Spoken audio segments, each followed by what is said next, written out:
সিমেন্টের উনানটা ভিজা কাপড় দিয়ে ঢেকে দেই। ঢেকে দেওয়ার কি হচ্ছে এটা? না, ঢেকে দিলে পরে জলটা খাবে, শক্ত হবে। আমার ঠাকুমা বানাইছে এই উনানটা। হ্যাঁ, এই যে শিকের দেখেন উনান। আমার শাশুড়ি মা বানাইছে শিকের উনান। তো এটাকে জল খাওয়াচ্ছি, যে ভেজা কাপড় দিয়ে ঢেকে দিচ্ছি। এই যে দেখো আজকে কি নিয়ে আসছি বাজার থেকে। কি আনছি? ইলিশ মাছ। ইলিশ মাছ আনছি। হ্যাঁ, নাও ঢাইলে দেখো। ইলিশের সাইজগুলো মোটামুটি আছে। ইলিশ মাছ আর কি, মোরলা মাছ। আর মোরলা মাছ দেখি মোটামুটি সাইজের ইলিশ, খুব একটা বড় না ইলিশ মাছটা। আচ্ছা, মোটামুটি ভালোই আছে তো সাইজটা। এটাকে কাঁচা ইলিশ বললো, বুঝছো? কাঁচা ইলিশ মানে কি মানে যেটা নাকি টাটকা ইলিশ, ওটাকে বল কাঁচা ইলিশ নাকি? মনে হয় তাই। আর এটা হচ্ছে মোরলা মাছ। মোরলা মাছ মিক্সচার আছে, এখানে পুঁটি মাছ আছে কয়েকটা। দুই একটা পুঁটি মাছ আছে না? হ্যাঁ, দেখো তো মাছটা কেমন আছে, একদম লোকাল মোরলা মাছ, নদীর, করলা নদীর বলে। করলা নদীর? তাই তো বললো। মাছটা তো একদম চকচকারে। বললাম না, নদীর মাছ, এটা খাইতে হেভি টেস্ট হবে। দারুণ আছে মাছটা। ইলিশ মাছের যা দাম, মানে এখন মধ্যবিত্ত ঘরে ইলিশ মাছ খাওয়া মানে একটা বড় বিশাল বড় একটা ভাগ্যের ব্যাপার হয়ে গেছে। হেভি দাম ইলিশ মাছ। আজকে অনেক দিন পর ইলিশ মাছ আনছে আমাদের চ্যানেলে, কিন্তু আজ পর্যন্ত ইলিশ মাছের কোনো রেসিপি হয় নাই, তাই না ভাই? হ্যাঁ, ছোট ইলিশ মাছ হয়েছে। ছোট ইলিশ মাছ হয়েছে, মানে বড় ইলিশের হয়নি। তো যাই হোক, আজকে ইলিশ মাছটা তাহলে কি দিয়ে রান্না করবো? আজকে ইলিশ মাছটা আলু বেগুন দিয়ে পাতলা ঝোল করব, সাথে মোরলা মাছের চচ্চড়ি। তো সম্পূর্ণ ভিডিওটা দেখতে থাকেন, আশা করি আপনাদের সকলেরই আজকে রান্না দুইটা খুবই ভালো লাগবে। মাছটা কাটতে তো তোমার অনেক সময় লাগবে। মাছ ছোট মাছটা? হ্যাঁ, সময় তো লাগবে, ছোট মাছ কাটতে সময় লাগে না? কর্তা কোথায় গেছে? কর্তা কাটিয়ে দিত। কর্তা দুধ দিয়ে আসতে গেছে, আসুক কর্তা কাটতে দিবেনি আজকে মাছটা, ছোট মাছটা। ইলিশ মাছের প্রথমে আঁশটা ছাড়াই নিব।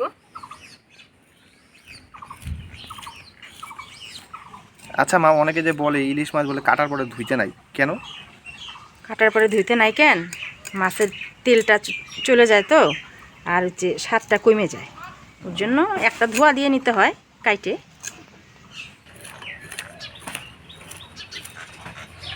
বাড়ির সব গাছের ডালপালা কাটে দেওয়া হয়েছে, বাড়িতে একদম রোদে খা খা করতেছে, তাই না মা?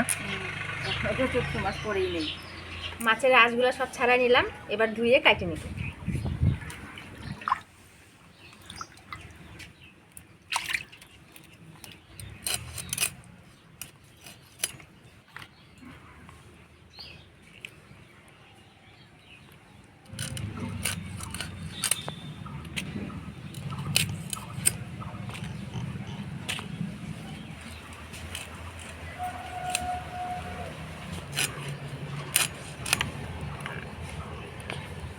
মাছের পিসগুলো একটু ছোট হয়েছে, কিন্তু অনেকগুলো হয়ে গেছে না? হ্যাঁ, এই তো কর্তা চলে আসে মা।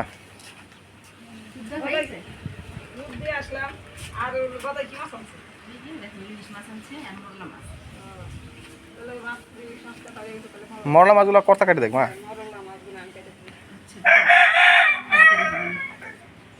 ইলিশ মাছগুলো কাটে নিলাম, আর এদিকে আমার শাশুড়ি মা ছোটো মাছগুলো কাটে দিবে। তো ইলিশ মাছগুলো ততক্ষণ আমি ধুয়ে সবজিগুলো কাটে মশলা করে নিব।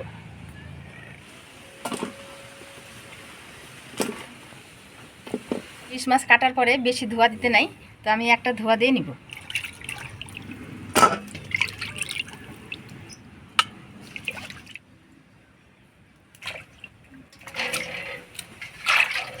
মাছগুলো পরিষ্কার করে ধুয়ে নিলাম, চলেন এবার রান্নাঘরে যাই।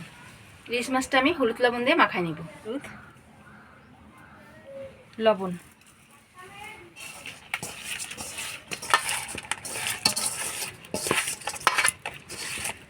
মাছটা হলুদ লবণ দিয়ে মাখা নিলাম।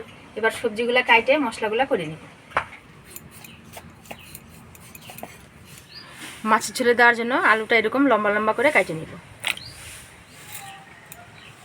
বসন্তকাল হচ্ছে ঋতুর রাজা। বসন্তকাল ঋতুর রাজা। হ্যাঁ, আজকে কিন্তু সেই হাওয়া চাচ্ছে। হোলি হোলি লাগবে, বুঝলেন আমার?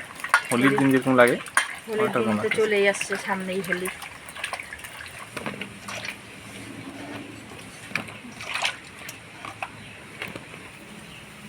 চচ্চড়ির জন্য আমি বেগুনটা এরকম চিকন চিকন করে কাটে নিব। চচ্চড়ির মধ্যে সিম দিবা নাকি মা? হ্যাঁ, সিম। আলুটা দেখেন আমি তো এরকম ঝুড়ি ঝুড়ি করে কাটে নেব আলুটা।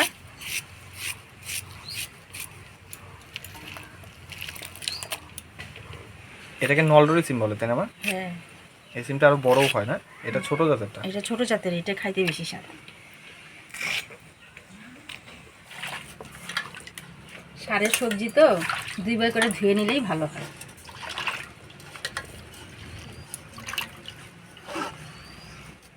সবজি কাইটে ধুয়ে নিলাম, এবার মশলাগুলো করে নিব। মশলার মধ্যে আদা, কাঁচা লঙ্কা আর জিরা একসাথে বাইটে নিব। আদা, জিরা, কাঁচা লঙ্কা একসাথে বাইটে নিব।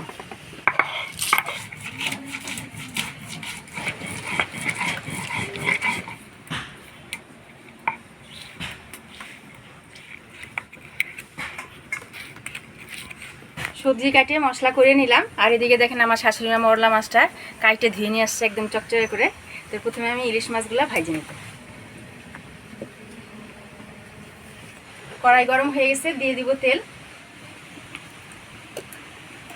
এবার মাছগুলো ভাজে নিব।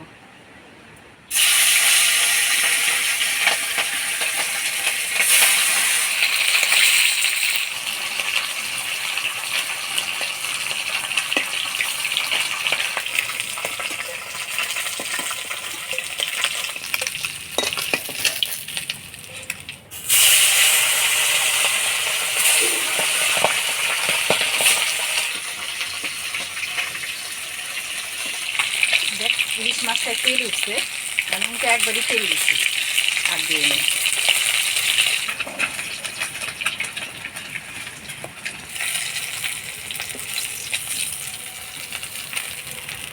মাছের মাথাগুলোও ভাজে নিব। তো আজকে এই মাথাগুলো রান্না করবো না, কালকে কচু শাক রান্না করবো এই মাথাগুলো দিয়ে। মাছের মাথাগুলো ভাজে নিলাম, এবার তুলে নিব।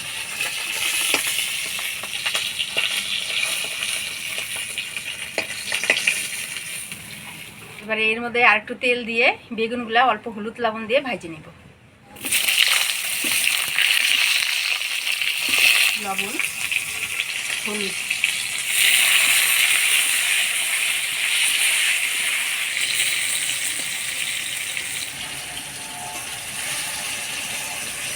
বেগুনগুলা ভাজে নিলাম, এবার তুলে নিব।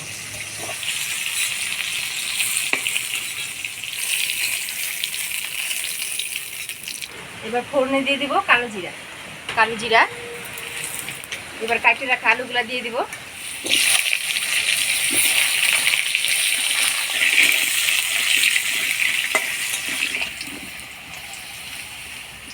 আলুটা তেলের মধ্যে হালকা নাড়াচাড়া করে নিলাম। এবার বাটা মশলাগুলো দিয়ে দিব।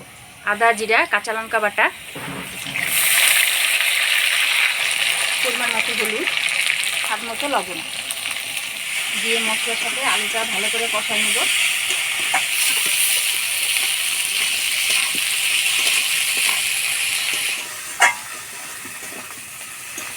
মশলার সাথে আলুটা ভালো করে কষা নিলাম, এবার জল দিয়ে দেব।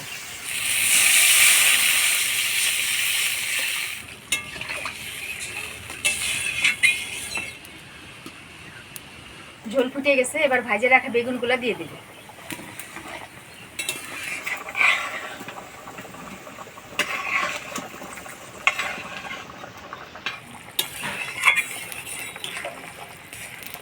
ঝোলের মধ্যে কয়েকটা কাঁচা লঙ্কা দিয়ে দিব।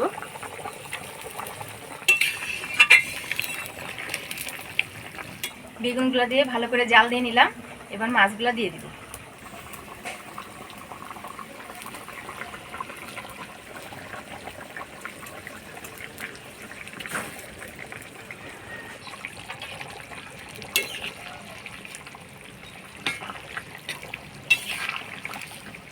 মাছগুলো দিয়ে দিলাম, তো ঢাকা দিয়ে 2 মিনিট হালকা আছে জাল দিয়ে নেব।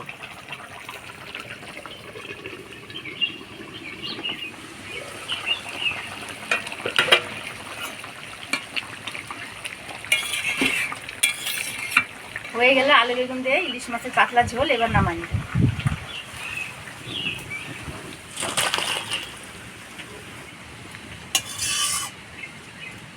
ইলিশ মাছের তেলে একদম তরকারিটার কালারটা কি আসে তাই না? কাঁচা লঙ্কার তরকারি। এবার মোরলা মাছের মাখা চচ্চড়ি রান্না করব। তো কড়াইয়ের মধ্যে দিয়ে দিব পেঁয়াজ, কাঁচা লঙ্কা, অল্প লবণ দিয়ে চটকায় নিব, হলুদ, পেঁয়াজ লঙ্কাটা ভালো করে চটকায় নিলাম। এবার সবজিগুলো দিয়ে দিব। সরষের তেল দিয়ে ভালো করে মাখায় নিব।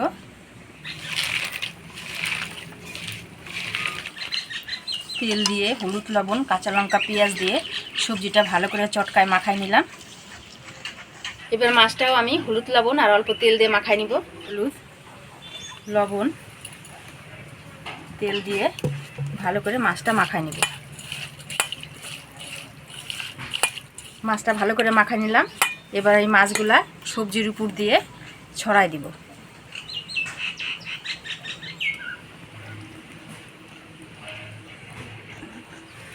এবার অল্প জল দিয়ে হালকা আছে কড়াইটা উনানে বসাই দিব। হালকা আছে আমি 15 থেকে 20 মিনিট জাল দিয়ে নিব। আবার মাঝে মাঝে ঢাকনা তুলে চচ্চড়িটা নাড়া দিয়ে নিব যাতে নিচে না লাগে যায়।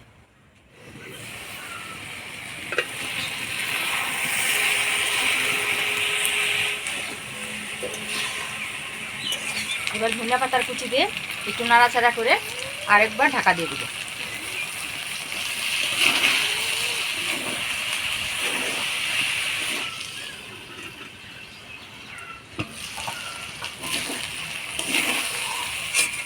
দেখুন চচ্চড়ি রান্না হয়ে গেছে আর সব সবজি সিদ্ধ হয়ে গেছে, মাছও সিদ্ধ হয়ে গেছে, আলু বেগুন সিদ্ধ হয়ে গেছে। এবার নামাই নেব।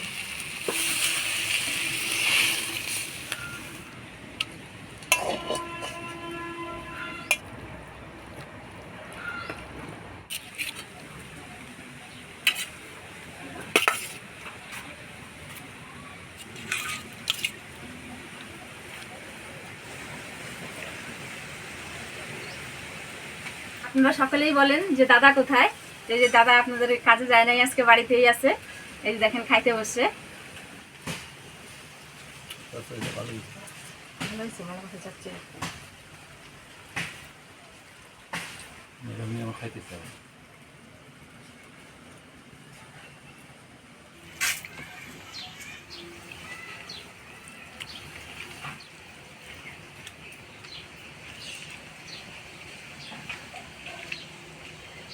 ইলিশ মাছ অনেকদিন পরে খাওয়া হলো। হ্যাঁ, অনেকদিন পরই খাওয়া হয়ে যায় ইলিশ মাছ।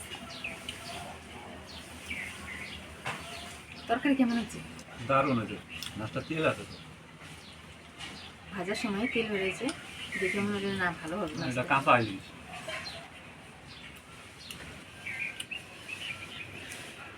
আজকের ভিডিওটা কেমন লাগলো অবশ্যই কমেন্ট করে জানাবেন। ভিডিওটা ভালো লাগলে লাইক করবেন আর আমাদের চ্যানেলটা সাবস্ক্রাইব করবেন। দেখা হচ্ছে পরবর্তী ভিডিওতে। ভালো থাকবেন, সুস্থ থাকবেন।